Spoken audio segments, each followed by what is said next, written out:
You put pictures in there and everything else. That's great. But here's the problem with Google Business Profile.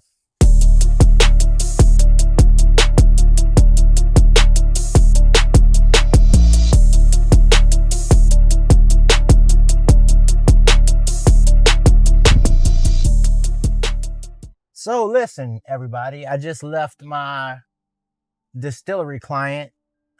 We had some stuff to get out in the field today. Not everything is always a from the office kind of thing, right?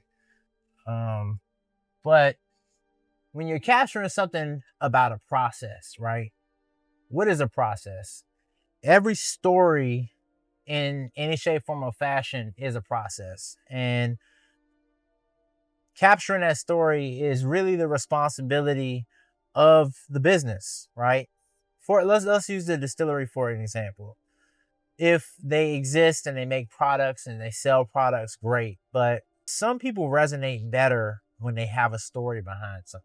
So telling a story ultimately is on the business, whether you make Instagram posts that show something every day, or you go into, having somebody come out and be responsible for that for you because you don't have enough time.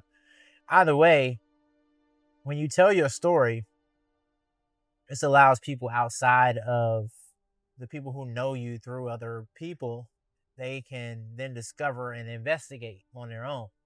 You've done it before. You look at Facebook, trying to see what people post about a place before you go. Man, this sun is rough. You go to Google reviews to see if the Google review for the place is good before you pick it. I know if I have like 9 different things together and I'm trying to figure out which one to go to, you better believe I'm looking at some Google reviews.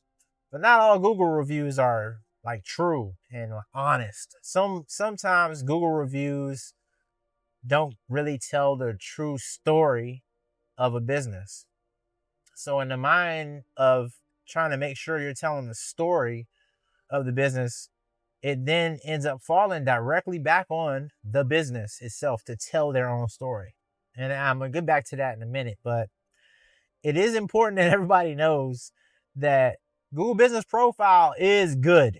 It is a good platform. It allows you to talk about your hours and what you do, and short description, and it shows the business. You can put pictures in there and everything else. That's great. But here's the problem with Google Business Profile. If you don't have your thumb on Google Business Profile on a reoccurring basis and you're not paying attention to it, somebody could go in and suggest an edit, or they can even change your hours, or they can go in and add photos of things. Unfortunately, there are some things that you can do on Google Business Profile as a customer or as the public that don't favor the business that well.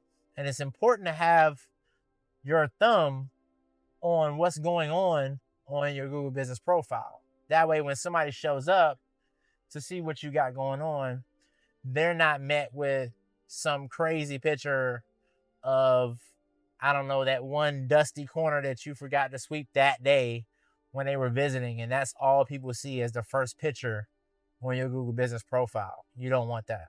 But back to the story of things.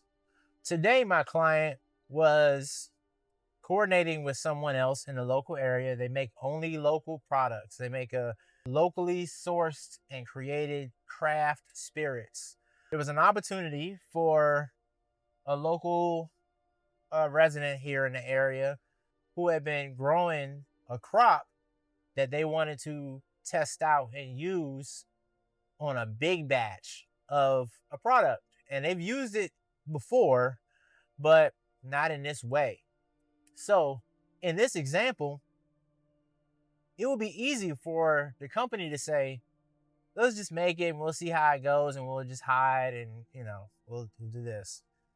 Now, don't get me wrong. I'm still going to get their permission to showcase this, but because they trust me, they've given me the freedom to make videos and whatnot because I've learned who they are. I understand what they would want to post.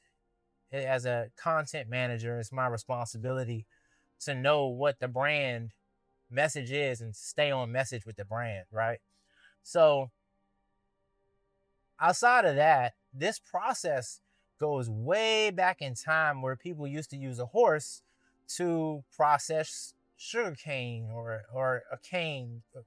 Sorghum is what the name of this stuff is. But the whole bottom line of this was I was out today and my purpose was to make sure I captured what they were trying to do with this and to tell the story of how we got here.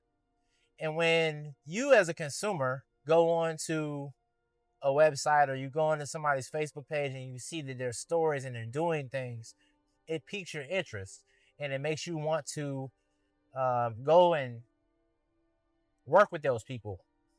Not all the time, but the idea is to have your story told the way you want your story told. So if you want to tell your story the way you want it told, the only way to do that is to get on social media and manage your organic content. Make sure that everything that comes out of your house is the way you want it to look. It doesn't have to be perfect, but tell your own story. Or you can let Lifted tell it for you if you live in Columbia, South Carolina. But until next time, I'm Shaka, Lifted Marketing Management. And y'all have a nice day.